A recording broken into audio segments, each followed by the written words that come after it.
Vocês não fazem ideia do que Jonas passou naquela tarde de dezembro, quando o calor estava de rachar e o silêncio da mata parecia gritar mais alto que qualquer tempestade. É uma história que vai fazer vocês repensarem tudo sobre família, sobre destino, sobre os milagres que a natureza pode operar quando a gente menos espera. Jonas tinha 52 anos quando tudo aconteceu. Cabelos grisalhos sempre cobertos pelo chapéu de palha desbotado que Maria tinha dado para ele no aniversário de 10 anos de casamento. As mãos calejadas contavam a história de quem nunca soube o que era preguiça. Dedos grossos marcados por cicatrizes de cerca farpada, unhas sempre sujas de terra vermelha que parecia ter virado parte da sua pele.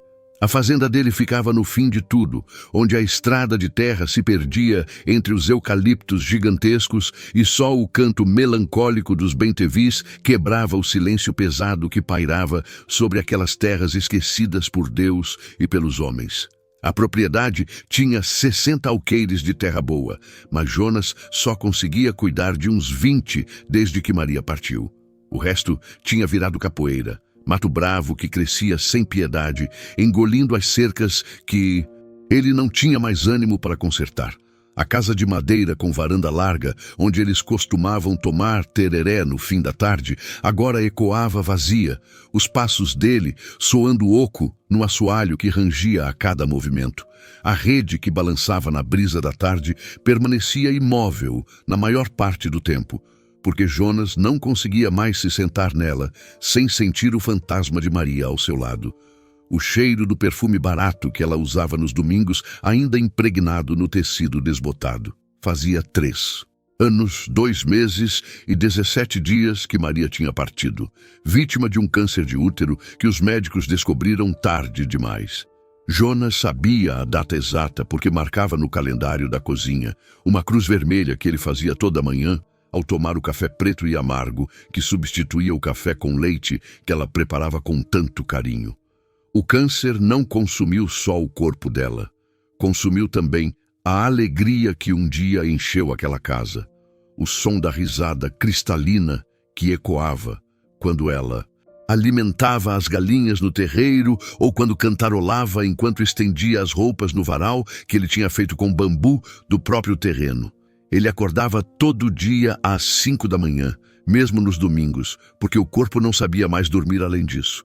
O despertador antigo continuava tocando no mesmo horário, mas Jonas sempre acordava alguns minutos antes, os olhos se abrindo automaticamente quando os primeiros raios de sol começavam a filtrar pela cortina de chitão que Maria tinha, costurado com tanto esmero, o café sempre preto, sem açúcar, tomado na caneca esmaltada azul que ela usava para servir leite morno para os gatos vira-latas, que apareciam de vez em quando, magros e assustados, procurando um pouco de compaixão num mundo que parecia ter esquecido dessa palavra.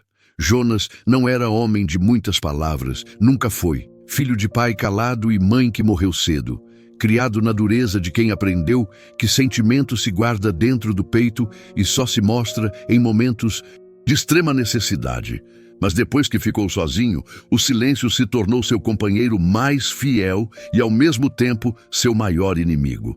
Havia dias em que ele passava horas sem pronunciar uma única palavra, a não ser para falar com Tobias, o velho cão vira-lata que tinha encontrado ferido na beira da estrada 5 anos atrás. A pata traseira esquerda dilacerada por um arame farpado, os olhos cheios de dor e desconfiança. Tobias agora o seguia por todos os cantos da propriedade, os pelos brancos do focinho denunciando que o tempo não perdoava ninguém, nem gente, nem bicho. Era um cão de porte médio, pelagem marrom e branca, orelhas caídas que se erguiam sempre que escutava algum ruído suspeito. Tinha o hábito de dormir embaixo da mesa da cozinha, exatamente no lugar onde Maria costumava ficar quando descascava batatas ou cortava cebolas para o almoço. Jonas às vezes acordava de madrugada e encontrava o cão parado na porta do quarto, como se estivesse montando guarda, protegendo-o de uma solidão que ameaçava engoli-lo por completo. A rotina era sempre a mesma, repetitiva como uma oração que se reza sem pensar nas palavras. ordenhar as 3 vacas que sobraram do rebanho de 15 cabeças que um dia teve quando a fazenda prosperava e ele sonhava em expandir, comprar mais terras, construir um curral maior. Agora restavam apenas Mimosa, Estrela e Branquinha, 3 vacas mansas que conheciam o caminho do pasto para o curral de cor, mugindo baixinho quando viam Jonas se aproximar com o balde de alumínio amassado e a banqueta de 3 pernas que ele próprio tinha feito numa tarde de tédio. Depois, era alimentar as galinhas que ciscavam soltas pelo terreiro de terra batida, umas 20 cabeças de diferentes raças que Maria tinha colecionado ao longo dos anos. Tinha as garnizés pretas que botavam ovos pequenos, mas saborosos, as coloniais vermelhas que eram as melhores chocadeiras, e as caipiras rajadas, que eram as mais espertas, sempre conseguindo escapar do galinheiro para fazer ninho em lugares impossíveis. Jonas jogava o milho seco no chão e ficava observando a algazarra que se formava, as galinhas se empurrando e disputando os grãos maiores, as mais novas respeitando a hierarquia estabelecida pelas mais velhas. À tarde, quando o sol começava a amolecer e a temperatura descia a alguns graus, ele verificava as cercas que o tempo e o mato insistiam em derrubar. Era um trabalho sem fim, como enxugar gelo, porque a cada semana descobria novos buracos, novos mourões apodrecidos, novos pedaços de arame que se partiram com a ferrugem ou com o peso dos galhos que caíam durante as tempestades. Jonas caminhava devagar pela divisa da propriedade, martelando aqui, esticando arame ali, sempre com Tobias trotando ao seu lado, parando para farejar algo interessante ou para marcar território numa moita qualquer. Quando o trabalho ficava muito pesado, ou quando a melancolia apertava demais, Jonas pegava a espingarda velha calibre 20, que tinha sido do pai, mais por costume que por necessidade, e saía para caminhar pelas trilhas que cortavam sua propriedade como veias num corpo vivo. Não era para caçar. Jonas nunca gostou de matar animal. Achava que já havia morte demais no mundo para ele contribuir com mais. Era só para sentir que ainda tinha propósito, que aquela terra precisava dele tanto quanto ele precisava dela, que existia uma razão para ele acordar todo dia e repetir a mesma rotina monótona. A fazenda tinha 3 nascentes de água cristalina que brotavam no meio da mata fechada, formando riachos que serpenteavam entre as árvores antes de se juntarem num córrego maior que corria na divisa com a propriedade do vizinho. Jonas conhecia cada pedra, cada curva, cada árvore daquelas trilhas. Sabia onde cresciam as melhores frutas silvestres, onde os passarinhos faziam ninho, onde apareciam as pegadas de animais selvagens que desciam para beber água durante a madrugada. Havia uma trilha em particular que ele evitava, não por medo, mas por respeito. Era onde a mata ficava mais fechada, onde as árvores centenárias formavam um teto verde tão denso que o sol mal conseguia tocar o chão. Nesse lugar, o silêncio era diferente, mais profundo, como se a própria natureza segurasse a respiração. Maria sempre dizia que ali era sagrado, que se podia sentir a presença de algo maior. E Jonas, homem prático que era, acabou concordando. Depois de anos caminhando por aquelas terras, foi numa dessas caminhadas, numa quarta-feira, que o termômetro pendurado na varanda marcava 38 graus na sombra e o ar estava tão parado que nem as folhas se mexiam, que Jonas decidiu quebrar sua própria regra e entrar na trilha proibida. Não sabia explicar o que o levou até lá. Talvez fosse a inquietação que sentia há alguns dias, uma sensação estranha de que alguma coisa estava para acontecer, como quando os animais ficam agitados antes de uma tempestade. Parou na entrada da trilha, retirou o chapéu de palha e passou a manga da camisa xadrez pela testa suada. O tecido já estava encharcado de suor, grudando no corpo magro que tinha perdido uns 10 quilos desde que Maria partiu. Tobias também parou, as orelhas em pé, o focinho farejando o ar quente e parado, um rosno baixo escapando da garganta, enquanto os pelos do pescoço se eriçavam lentamente. Foi então que Jonas ouviu um som que não conseguiu identificar de imediato. Era um gemido baixo, quase um sussurro, vindo da mata mais fechada, do lado onde as árvores cresciam tão juntas que formavam paredes verdes impenetráveis. O som era fraco, intermitente, mas havia uma desesperança nele que fez o coração de Jonas disparar como um motor engasgado. Jonas sentiu um aperto no peito, daqueles que a gente sente quando sabe que alguma coisa não está certa, quando todos os instintos gritam para tomar cuidado. As mãos ficaram úmidas, segurando a coronha da espingarda, o metal esquentando sob os dedos nervosos. Tobias rosnou mais alto, um som gutural que ele só fazia quando sentia perigo de verdade, quando algum predador se aproximava da propriedade durante a madrugada. O cheiro da mata estava diferente também, carregado de algo que Jonas não conseguia nomear, uma mistura de terra molhada, folhas podres, seiva de árvore e algo mais, algo orgânico e perturbador que fazia o estômago revirar e a boca ficar seca. Era como se a própria floresta estivesse fermentando, se transformando em algo diferente do que sempre foi. Ele hesitou por alguns segundos, o dedo no gatilho da espingarda, debatendo consigo mesmo se devia investigar ou voltar para casa. O gemido se repetiu, mais fraco dessa vez, e Jonas percebeu que não era som de animal ferido. Era a voz humana, feminina, jovem, carregada de uma dor que ele reconheceu por ter visto Maria passar pela mesma coisa anos atrás. Decidiu seguir o som, pisando devagar entre as folhas secas que estalavam sob as botas gastas, como ossos se partindo. Cada passo ecoava na mata silenciosa, e Jonas tinha a impressão de que todos os olhos da floresta estavam fixos nele. Pequenos galhos se prendiam na camisa, cipós tentavam tropeçá-lo como se a própria mata estivesse tentando impedi-lo de chegar ao seu destino. Tobias colou no calcanhar dele, o rabo entre as pernas, os pelos do pescoço eriçados como um pincel duro. O cão respirava ofegante, não pelo calor, mas pelo nervosismo, parando a cada poucos metros para olhar por cima do ombro, como se esperasse que alguma coisa os estivesse seguindo. A trilha se estreitava cada vez mais, forçando Jonas a se abaixar sob galhos baixos e a contornar troncos caídos cobertos de musgo e fungos. A luz do sol chegava em raios fragmentados, criando um jogo de sombras que confundia a visão e fazia com que ele visse movimento onde não havia nada. O gemido continuava, mais próximo agora, intercalado por respiração ofegante e um ruído estranho que ele não conseguia identificar. Quando finalmente abriu caminho entre duas árvores enormes, um jatobá e uma peroba que deviam ter mais de 100 anos, o mundo parou. O coração de Jonas deu uma batida descompassada e depois pareceu esquecer como funcionava. Ali, a não mais que 10 metros dele, estava a cena mais estranha e apavorante que seus olhos já viram em mais de meio século de vida. Uma moça jovem, que não devia ter nem 20 anos, estava deitada de lado no chão coberto de folhas amareladas e galhos secos.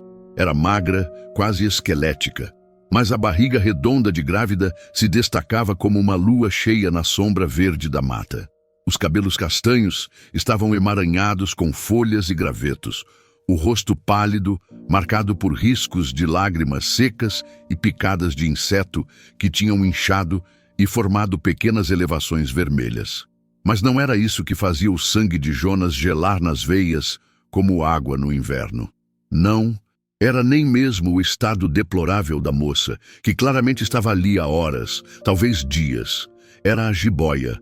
A cobra tinha pelo menos 4 metros de comprimento, corpo grosso como o tronco de uma mangueira nova, a pele com desenhos geométricos em tons de marrom, verde e dourado, que pareciam pulsar na luz filtrada da mata.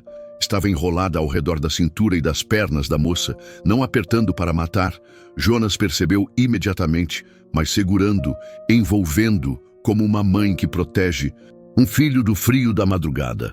A cabeça triangular da serpente se ergueu lentamente quando Jonas apareceu, movendo-se com a elegância mortífera que só as cobras possuem. A língua bifurcada saiu e voltou várias vezes, testando o ar, coletando informações químicas sobre o intruso que tinha invadido aquele momento íntimo. Os olhos pequenos e escuros, como 2 gotas de piche, se fixaram em Jonas com uma inteligência que o fez questionar tudo que sabia sobre animais. A moça estava consciente, mas apenas mal. Os olhos castanhos, grandes e expressivos, mesmo na condição em que se encontrava, estavam arregalados de medo, mas também de cansaço, como se estivesse ali há tanto tempo que já tinha se resignado com o destino. A respiração era curta, ofegante, e Jonas percebeu que ela estava lutando para manter a consciência. Jonas engoliu seco, a saliva descendo pela garganta como areia grossa.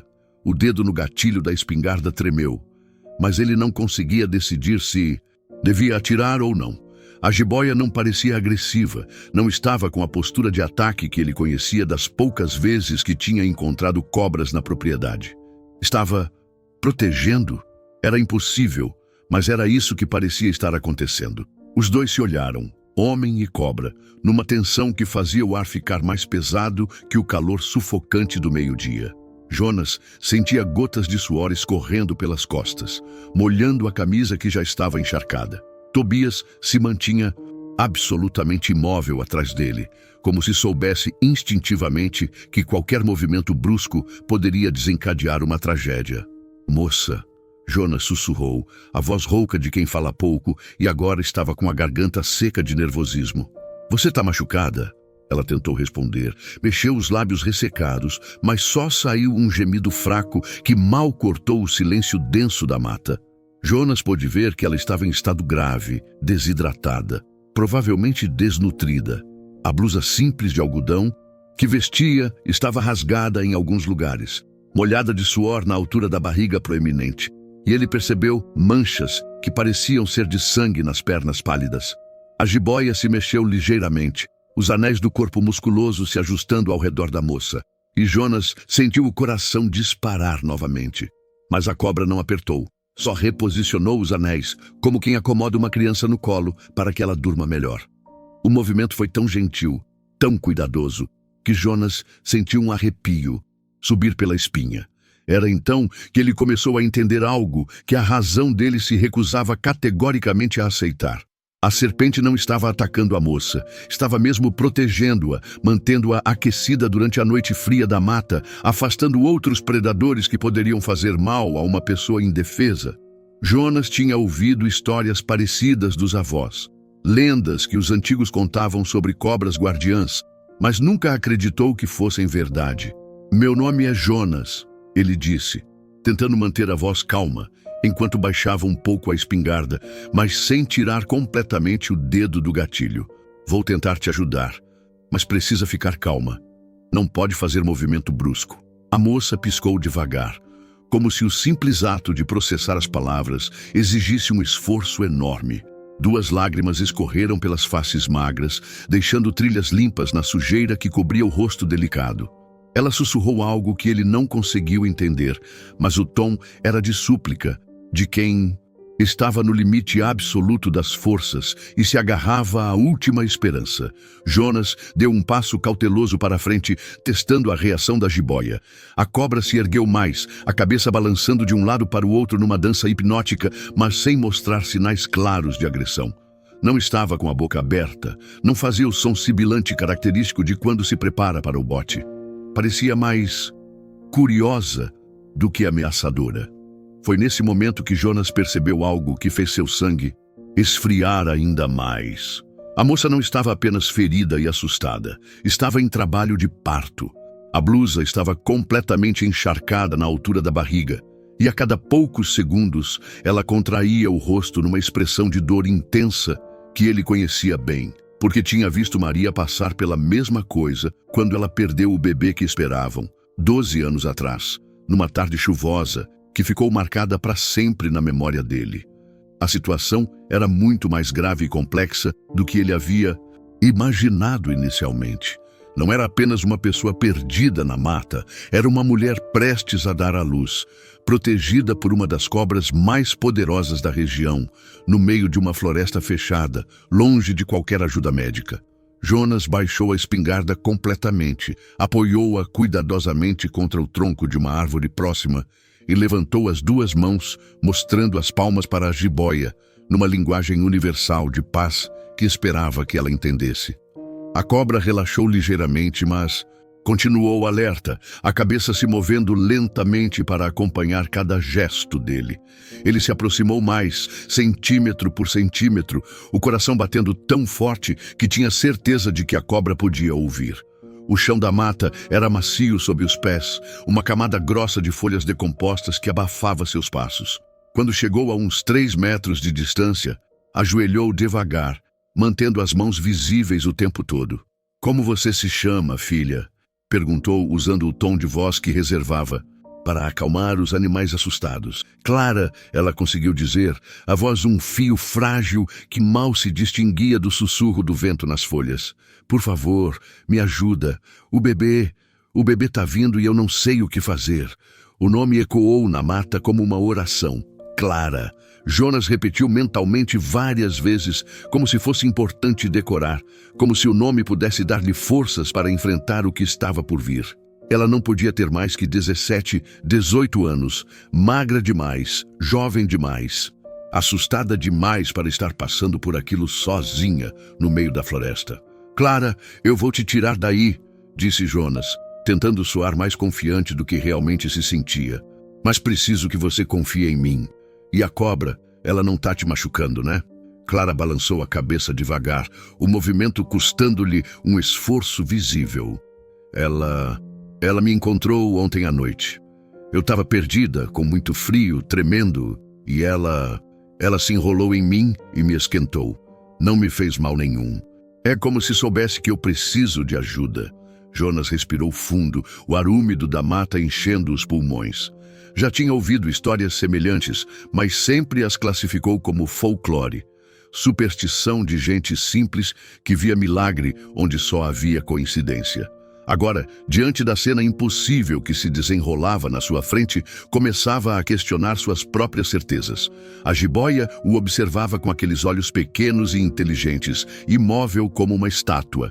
Mas Jonas podia sentir a tensão no corpo musculoso, como uma mola comprimida pronta para se soltar se ele fizesse algum movimento que ela interpretasse como ameaça. Era uma criatura magnífica, ele tinha que admitir. Perfeitamente adaptada para a vida na mata, poderosa o suficiente para quebrar os ossos de um homem adulto, mas ali estava, cuidando de uma jovem grávida como se fosse sua própria cria.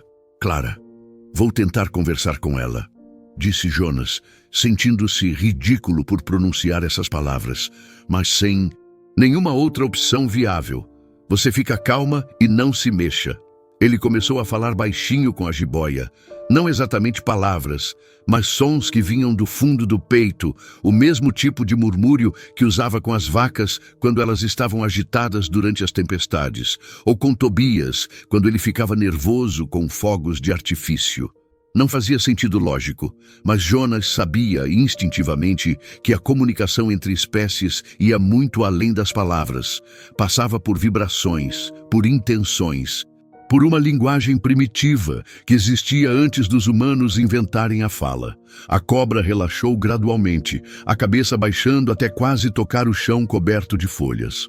Jonas percebeu que ela também estava cansada, que ficar ali protegendo Clara durante toda a noite e provavelmente parte do dia tinha sido um esforço enorme para uma criatura que normalmente preferia a solidão e só interagia com outros animais na hora de caçar ou se reproduzir. Com cuidado infinito, movendo-se como se estivesse desarmando uma bomba, Jonas começou a desenrolar a jiboia.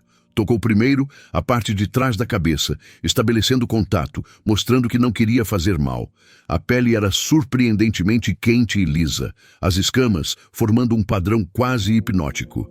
A cobra se deixou tocar, e Jonas interpretou isso como um sinal de consentimento. Anel por anel, ele foi liberando Clara, falando baixo o tempo todo, não só com a cobra, mas também com a moça, explicando cada movimento, pedindo para ela manter a calma. Suas mãos tremiam ligeiramente, mas estavam firmes, guiadas por uma determinação que ele não sabia que possuía. Quando o último anel foi desenrolado e Clara ficou finalmente livre, uma contração forte a fez-se dobrar de dor, um grito abafado escapando dos lábios ressecados. Era um som que cortou o coração de Jonas como uma faca, lembrando-o imediatamente da noite em que Maria perdeu o bebê, dos gritos de dor que ecoaram pela casa e que ele nunca mais conseguiu esquecer. Jonas olhou para a jiboia uma última vez antes de se concentrar em Clara. A serpente os observou por alguns segundos que pareceram uma eternidade. Depois começou a se mover lentamente, deslizando entre as árvores com a graça fluida que só as cobras possuem. Em menos de 1 minuto, ela tinha desaparecido completamente na mata fechada, como se nunca tivesse estado ali, deixando apenas o cheiro almiscarado que Jonas levaria anos para esquecer.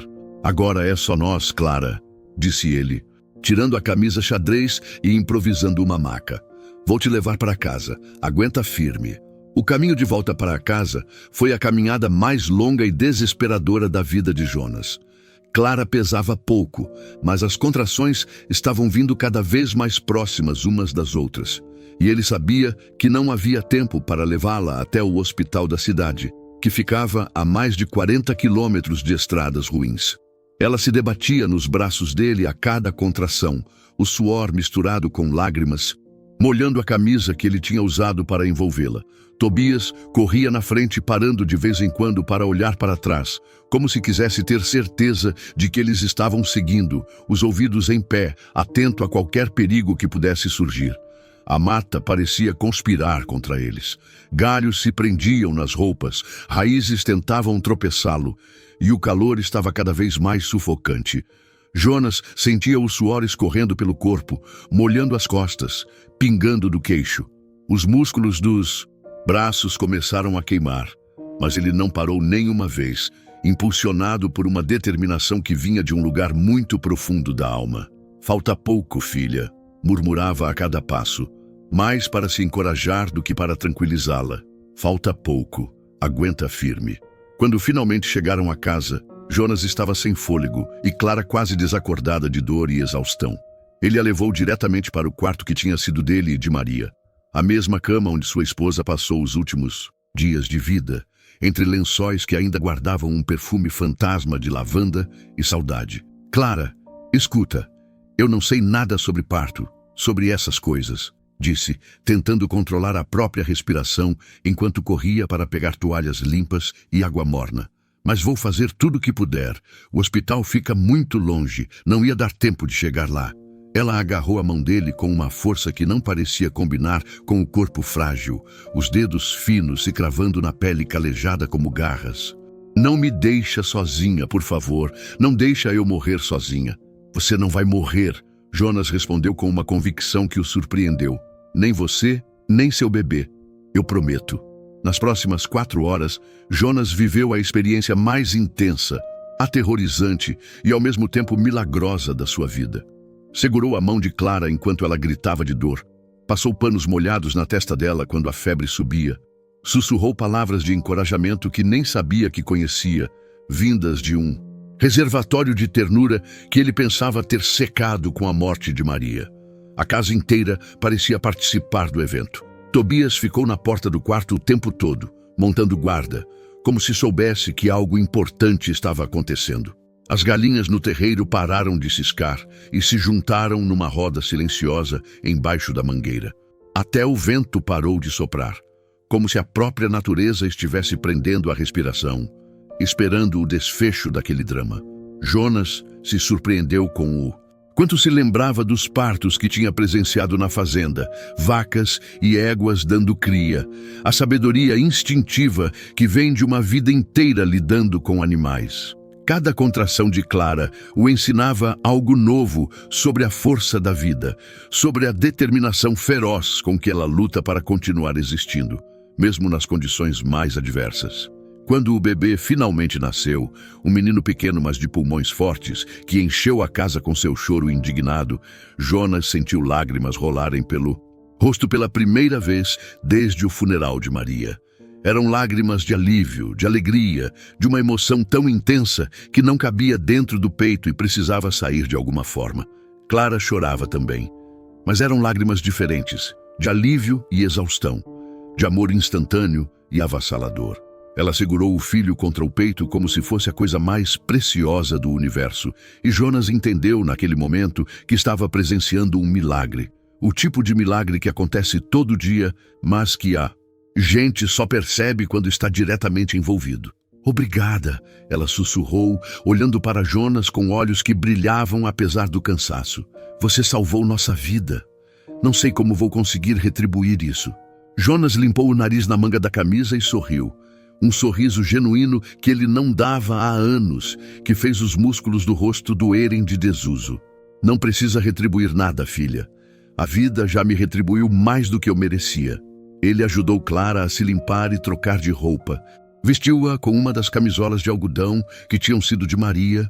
Preparou um caldo de galinha que ela bebeu devagar, como se cada gole fosse um remédio precioso. O bebê mamou pela primeira vez, instintivamente, e Jonas ficou observando aquela cena com uma sensação estranha no peito, como se estivesse vendo a vida se renovar depois de anos de morte e silêncio. Durante a noite, enquanto Clara e o menino dormiam exaustos, Jonas ficou sentado na cadeira de balanço que tinha feito para Maria anos atrás, velando o sono dos dois como um anjo da guarda improvável. Tobias se instalou no chão ao lado da cama, atento a qualquer movimento, qualquer som que pudesse indicar perigo ou necessidade. Quando o sol nasceu no dia seguinte, pintando o quarto com tons dourados que entravam pela janela aberta, Jonas finalmente permitiu que os próprios olhos se fechassem por alguns minutos. Tinha sido a noite mais longa da sua vida, mas também uma das mais significativas. Sentia como se tivesse renascido junto com aquele bebê, como se uma parte dele, que tinha morrido com Maria, tivesse voltado à vida. A história de Clara saiu aos poucos, nas semanas que se seguiram, entre pausas para amamentar o bebê e cochilos de recuperação. Ela tinha 17 anos, completados há apenas 2 meses, e tinha fugido de casa quando descobriu a gravidez porque o pai, um homem rígido e religioso da cidade vizinha, ameaçou expulsá-la de casa e a mãe não teve coragem de defendê-la. Ele disse que eu era uma vergonha para a família, contou Clara numa tarde, enquanto embalava o filho no colo e Jonas consertava uma cerca quebrada perto da varanda. Que eu tinha manchado o nome deles, que não queria mais me ver. Minha mãe chorou, mas não disse nada. Acho que ela tinha mais medo dele do que amor por mim. Jonas parou o martelo no ar, sentindo uma raiva surda subir pelo peito. Conhecia homens assim, que confundiam religião com crueldade, que esqueciam que Jesus, Cristo, teve mais compaixão por uma prostituta do que por um fariseu. E o pai da criança? Clara baixou os olhos, o rosto corando de vergonha. Era um rapaz da cidade. Quando soube que eu estava grávida, desapareceu. A família dele tem dinheiro, posição. Eu era só uma diversão. A raiva de Jonas se transformou em algo mais profundo, uma indignação que queimava como brasa viva. Aquela menina tinha sido abandonada por todos que deveriam protegê-la, jogada no mundo como um animal ferido, obrigada a enfrentar sozinha o que deveria ser um momento de alegria e celebração. Passei semanas perambulando, continuou Clara, ajeitando a mantinha que cobria o bebê, dormindo em rodoviárias, casas abandonadas, debaixo de pontes. O pouco dinheiro que tinha acabou logo e eu comecei a passar fome. Quando senti que o bebê estava para nascer, entrei na mata procurando um lugar seguro, longe dos homens que me olhavam de forma estranha, longe do perigo. Jonas engoliu seco, imaginando aquela menina grávida caminhando pela mata escura, assustada, sozinha, guiada apenas pelo instinto desesperado de encontrar um lugar para trazer seu filho ao mundo. E a cobra te encontrou quando? Na primeira noite. Eu estava tremendo de frio, com medo de morrer ali sozinha, e de repente senti algo se movendo perto de mim. Quase morri de susto. Pensei que era meu fim, mas ela só se aproximou devagar, como se estivesse estudando a situação, e depois se enrolou ao meu redor. Não apertou, não machucou, só me aqueceu. Clara parou por um momento, os olhos perdidos numa lembrança que ainda a deixava perplexa. É difícil explicar, mas era como se ela soubesse que eu precisava de ajuda. Ficou comigo a noite inteira, me protegendo dos outros animais, me mantendo viva até o Senhor me encontrar.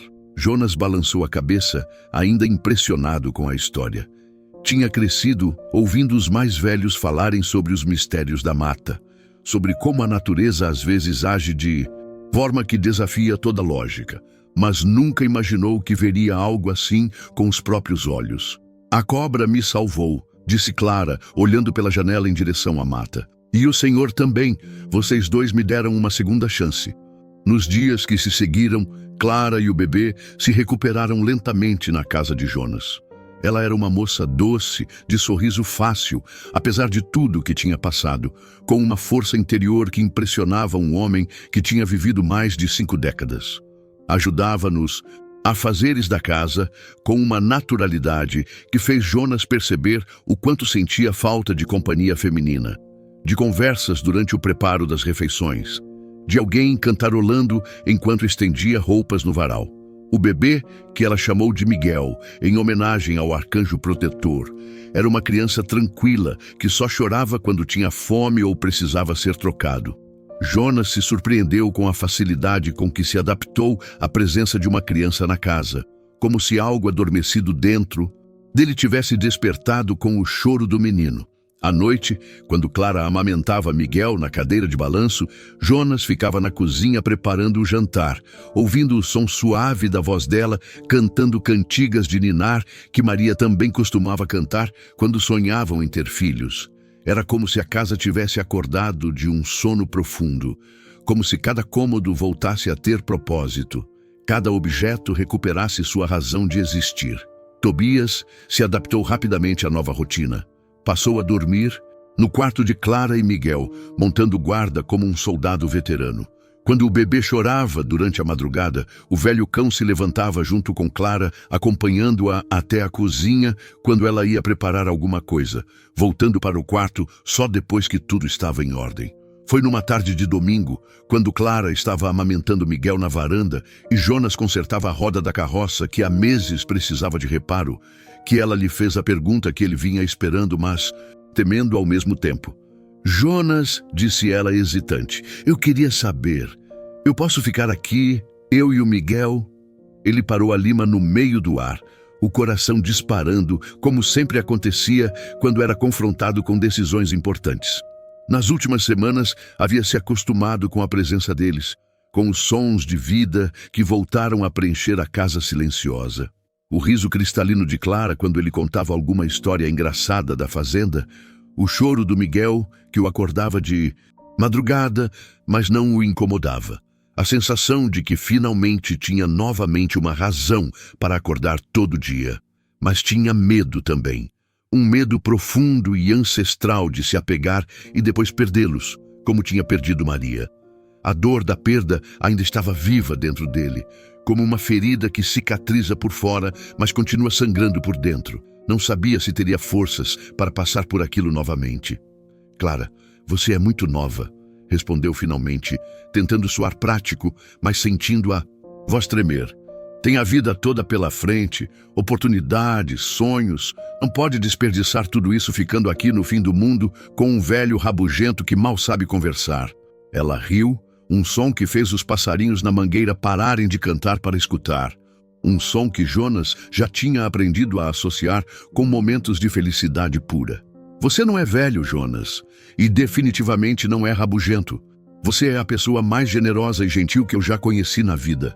Mas e seus sonhos? Seus planos? Clara ajeitou Miguel no colo, olhando para a mata que se estendia além do terreiro. Meus sonhos mudaram quando ele nasceu. Agora só quero criar meu filho num lugar onde ele seja amado, onde aprenda o que é bondade, onde cresça sabendo que família não é só quem tem o mesmo sangue.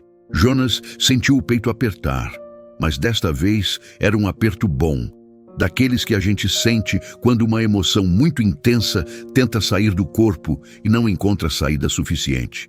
E seus pais? Sua família?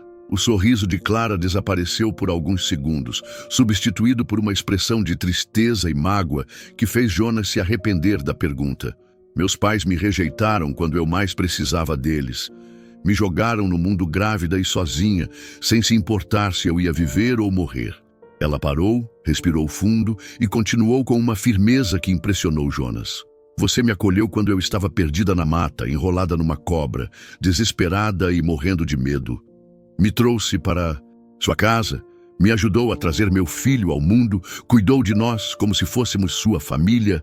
Quem você acha que merece ser chamado de pai e avô? Naquela noite, depois que Clara e Miguel já estavam dormindo, Jonas ficou na varanda olhando para as estrelas que brilhavam no céu limpo do interior. Tobias estava deitado ao lado da cadeira de balanço, ronronando baixinho como um gato satisfeito. A noite estava fresca, perfumada com o cheiro de jasmim que Maria tinha plantado perto da casa, anos atrás, e que continuava florescendo todos os anos, como se fosse uma mensagem de que algumas coisas permaneciam, mesmo quando tudo parecia ter acabado. Ele pensou em Maria, como fazia todas as noites, mas desta vez não foi com a dor cortante de sempre. Foi com uma sensação de paz, como se ela estivesse aprovando as mudanças que estavam acontecendo na fazenda. Como se estivesse sorrindo de algum lugar distante, feliz por ver que ele havia encontrado uma nova forma de ser útil, uma nova maneira de amar. Na manhã seguinte, Jonas acordou com uma decisão tomada. Ligou para o padre da cidade, o mesmo que tinha celebrado o casamento dele e de Maria 25 anos atrás, e pediu para ele vir à fazenda no domingo seguinte. Não era para um casamento ou um batizado comum, era para oficializar algo que já estava acontecendo no coração. Clara e Miguel agora faziam parte daquela terra, daquela casa, daquela vida que ele pensava ter terminado quando Maria partiu. Padre. Antônio, disse ao telefone com uma voz mais firme do que tinha usado em anos. Eu quero adotar uma moça e o filho dela. Quero que eles se tornem minha família de verdade no papel e no coração. O padre, que conhecia Jonas desde menino, ficou surpreso, mas feliz com o pedido. Prometeu vir no domingo e trazer todos os papéis necessários para iniciar o processo legal. Jonas, meu filho, Deus trabalha de formas misteriosas. Talvez essa moça e esse bebê sejam exatamente o que você precisava para voltar a viver. O domingo chegou numa manhã clara e perfumada, quando o orvalho ainda brilhava na grama, como pequenos diamantes, e os bem-te-vis cantavam mais alto que de costume, como se soubessem que algo especial estava para acontecer. O padre chegou de manhã cedo, trazendo consigo um jovem seminarista que serviria como testemunha e os formulários necessários para dar início ao processo de adoção. Batizaram Miguel debaixo da mangueira centenária que sombreava o terreiro com água do poço que Jonas tinha cavado com as próprias mãos décadas atrás, quando ainda sonhava em ter uma família grande e barulhenta. Clara segurava o filho no colo, linda num vestido branco simples que tinha sido de Maria e que Jonas pediu para ela usar, não por qualquer significado especial, mas porque sabia que Maria ficaria feliz em ver aquele vestido sendo usado novamente para celebrar a vida. Miguel Jonas, disse o padre, derramando a água benta sobre a cabecinha do bebê, eu te batizo em nome do Pai, do Filho e do Espírito Santo. O menino não chorou. Apenas olhou para cima com aqueles olhos grandes e curiosos que já mostravam sinais da inteligência que viria a desenvolver. Jonas segurou uma das mãozinhas pequenas durante a cerimônia, sentindo a pele macia e quente, o pulso rápido de uma vida nova que começava sob a proteção daquelas terras antigas. Depois do batizado, eles se sentaram na varanda para conversar sobre os detalhes da adoção. Clara ficaria sendo Clara Jonas e Miguel seria Miguel Jonas, oficialmente filha e neto do homem que os tinha salvado da mata e da solidão.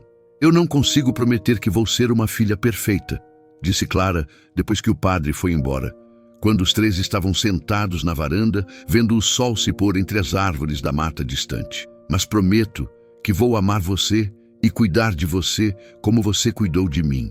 Jonas abraçou os dois, sentindo que o buraco no peito que a morte de Maria tinha deixado estava finalmente sendo preenchido por algo diferente, mas igualmente precioso. Não era a mesma coisa, nunca seria, mas era boa de uma forma nova, de uma forma que ele não sabia que era possível. A vida tem dessas, Clara, disse, olhando para a mata onde tudo tinha começado. Às vezes a gente perde tudo, pensa que acabou e, quando menos espera, ganha uma família inteira do jeito mais inesperado possível. Às vezes, Deus manda seus anjos disfarçados de cobra. Clara riu.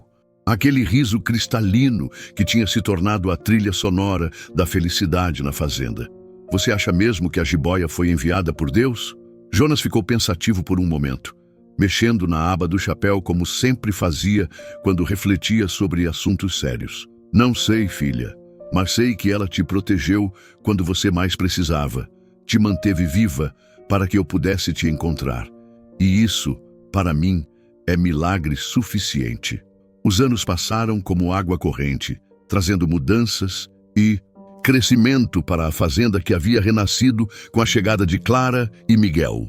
O menino cresceu forte e saudável, correndo pelo terreiro atrás das galinhas que se espalhavam em todas as direções, subindo nas árvores com a agilidade de um macaco, aprendendo a ordenhar as vacas ao lado do avô Jonas, que tinha recuperado não só a vontade de viver, mas também a capacidade de ensinar, de transmitir conhecimento, de ser útil de uma forma que ia muito além do trabalho braçal.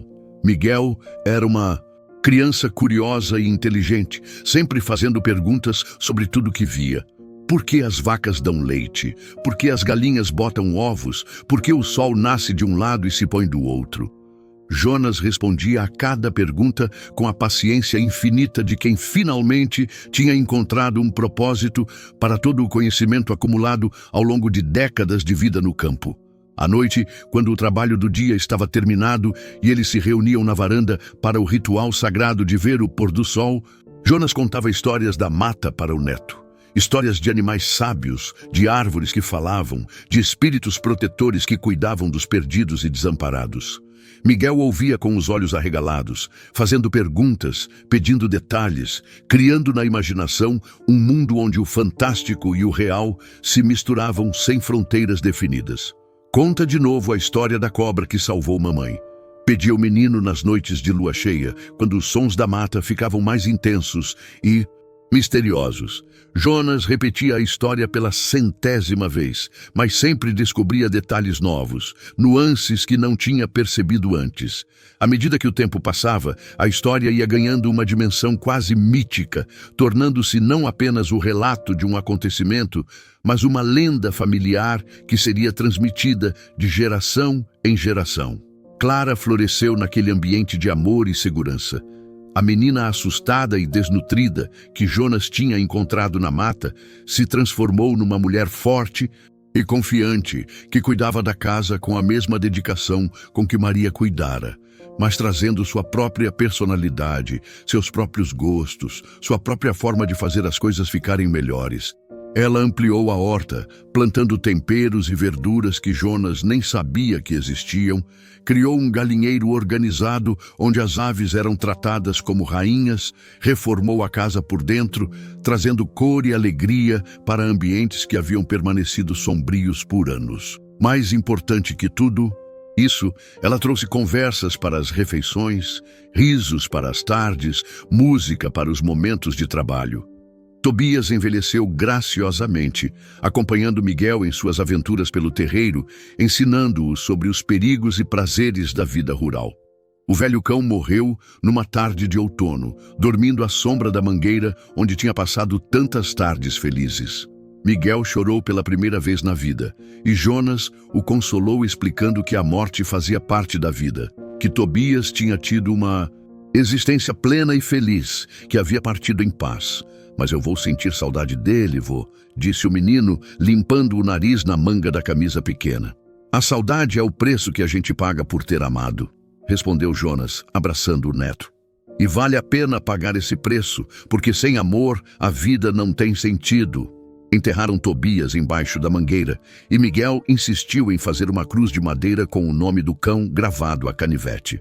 Jonas ajudou, lembrando-se de todas as vezes que o cão tinha sido seu único companheiro nos anos solitários que se seguiram à morte de Maria. Quando Miguel completou 5 anos, Clara se casou com o Dr. Ricardo, o veterinário da cidade, que havia conhecido numa consulta sobre uma vaca doente. Era um homem bom, viúvo como Jonas, que entendeu imediatamente a dinâmica especial daquela família não convencional. Não tentou levar Clara embora da fazenda, mas se integrou à rotina, vindo passar os fins de semana, ajudando com os animais, tornando-se parte natural do cenário. O casamento foi celebrado na mesma igreja onde Jonas e Maria haviam se casado décadas atrás. Mas a festa foi na fazenda, debaixo das árvores, com comida preparada pelas vizinhas que tinham conhecido Clara e se apaixonado por sua doçura e força. Miguel foi o pajem, sério e orgulhoso no terninho pequeno, carregando as alianças como se fosse a responsabilidade mais importante do mundo. "Você não vai embora, né, mamãe?" perguntou o menino na véspera do casamento, com aquela preocupação natural das crianças quando percebem que mudanças estão acontecendo. "Nunca, meu amor", respondeu Clara, abraçando-o contra o peito. "Esta é nossa casa, nossa família. Dr. Ricardo vai se juntar a nós. Mas nunca vamos deixar o vô Jonas sozinho." E realmente não deixaram. Dr. Ricardo se mudou para a fazenda, trazendo seus livros de veterinária, seus instrumentos, sua experiência com animais, que complementava perfeitamente o conhecimento empírico que Jonas havia acumulado ao longo da vida. Os dois homens se tornaram parceiros, não apenas cuidando dos animais da fazenda, mas atendendo às propriedades vizinhas, criando uma pequena clínica veterinária numa das casas abandonadas do terreiro. Miguel crescia observando os dois trabalharem juntos, aprendendo sobre medicina veterinária com o padrasto e sobre a sabedoria prática da vida rural com o avô. Era uma educação única, que combinava ciência e tradição, conhecimento formal e intuição, criando no menino uma visão de mundo ampla e equilibrada. Às vezes, quando Jonas caminhava sozinho pelas trilhas da mata para verificar as cercas ou simplesmente para pensar, ele procurava pela jiboia que tinha protegido Clara naquela tarde distante de dezembro. Nunca a encontrou novamente, mas sempre deixava uma banana ou uma manga num tronco oco perto do lugar onde tudo aconteceu, como forma de agradecimento, como um ritual privado de gratidão. "Você acredita mesmo que a cobra sabia o que estava fazendo?" Clara perguntou numa dessas ocasiões, quando voltaram da mata com cestas cheias de frutas silvestres que Miguel havia ajudado a colher. Jonas parou na trilha, tirou o chapéu de palha que continuava usando depois de todos esses anos e olhou para o céu que começava a escurecer, pintado com tons de rosa e dourado que faziam a mata parecer encantada. "Clara, eu aprendi uma coisa importante na vida. A gente não precisa entender tudo. Às vezes é melhor apenas ser grato." Ele gesticulou na direção da casa, onde Miguel brincava no terreiro com um filhote de cão que Dr. Ricardo havia trazido. "Aquela cobra te protegeu. Eu te encontrei no momento certo. Miguel nasceu saudável. Você encontrou um bom marido. E hoje somos uma família feliz. Se isso não é milagre, pelo menos é sorte grande demais para ser coincidência." Miguel ouviu a conversa e correu até eles, os olhos brilhando com a curiosidade que o caracterizava. "Vô, você acha que a cobra ainda está por aí?" "Pode ser, meu neto. As jiboias vivem muito tempo, às vezes mais de 20 anos. Pode ser que ela ainda esteja na mata, cuidando de outros perdidos que precisam de ajuda." "Eu queria ver ela", disse o menino, olhando para a mata com uma mistura de fascínio e respeito. "Talvez um dia você veja", respondeu Jonas. "Mas lembra sempre que ela é um animal selvagem, que tem sua própria vida, seus próprios mistérios. A gente pode ser grato sem tentar possuir ou controlar." Hoje, 10 anos depois daquela tarde de dezembro que mudou tudo, Miguel tem 11 anos e chama Jonas de vô com um carinho que aquece o coração do homem que agora tem 62 anos, mas se sente mais jovem do que se sentia aos 50. Clara continua morando na fazenda com o Dr. Ricardo. E juntos tiveram mais 2 filhas, Maria Eduarda e Ana Clara, que enchem a casa com risadas e travessuras. A casa que um dia foi silenciosa, agora ecoa constantemente com conversas, discussões sobre lição de casa, planejamentos de passeios, o barulho gostoso de uma família grande e unida.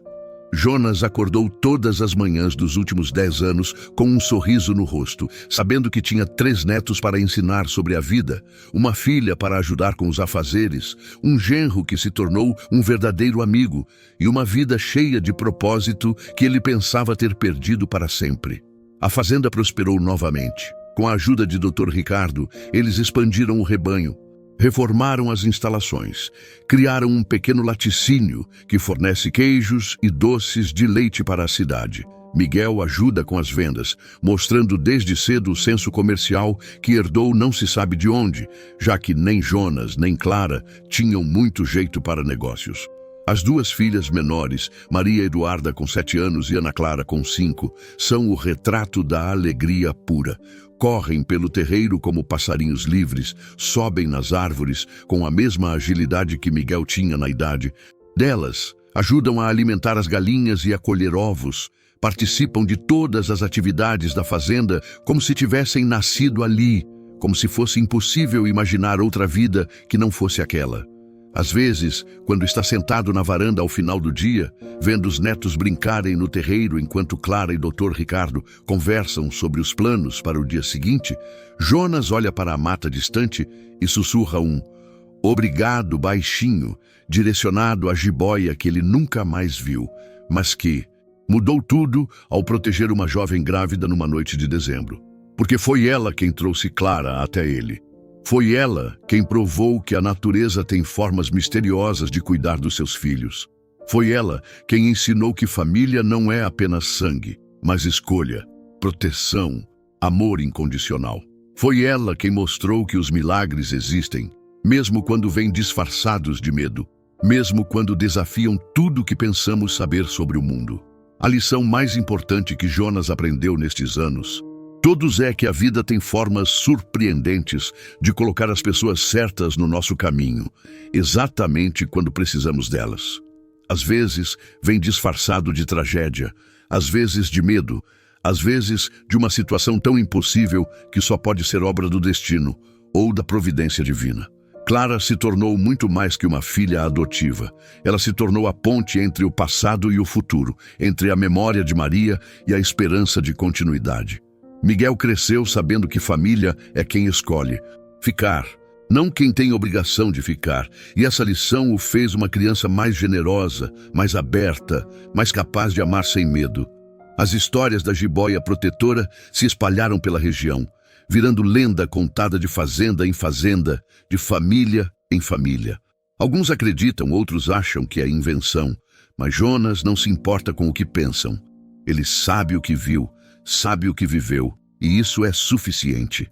E para vocês que estão ouvindo essa história até aqui, deixo a reflexão que Jonas me passou quando conversei com ele na semana passada, sentados naquela mesma varanda, onde tantos momentos especiais aconteceram. Quando encontrarem alguém perdido na mata da vida, lembrem da história de Jonas, Clara e Miguel e da jiboia que ensinou que proteger e ser protegido são duas faces da mesma moeda. Porque no final das contas, somos todos um pouco perdidos, um pouco assustados, precisando de alguém que tenha coragem suficiente para não nos abandonar na escuridão. Às vezes, os anjos que Deus manda para nos salvar têm a forma mais inesperada possível. Podem ser um fazendeiro solitário com coração de ouro, podem ser uma jovem corajosa que traz vida para um lugar sem esperança, ou podem até mesmo ser uma jiboia que decide proteger ao invés de atacar. Deixem seu like se essa história tocou vocês como tocou a mim. Comentem de qual cidade estão ouvindo, porque vocês fazem parte dessa história também. Cada um que escuta e se emociona se torna parte dessa corrente de amor e esperança que começou numa mata fechada, numa tarde de dezembro, quando o impossível aconteceu e provou que os milagres ainda existem. E lembrem sempre, família é quem escolhe ficar, não quem tem obrigação de ficar. Família é proteção, é amor incondicional, é a certeza de que nunca estaremos completamente sozinhos neste mundo. Às vezes nasce do sangue, às vezes do coração, mas sempre nasce do amor. E o amor, como Jonas aprendeu, tem formas misteriosas de encontrar um caminho, mesmo quando tudo parece perdido, mesmo quando precisamos de um milagre para acreditar que vale a pena continuar vivendo.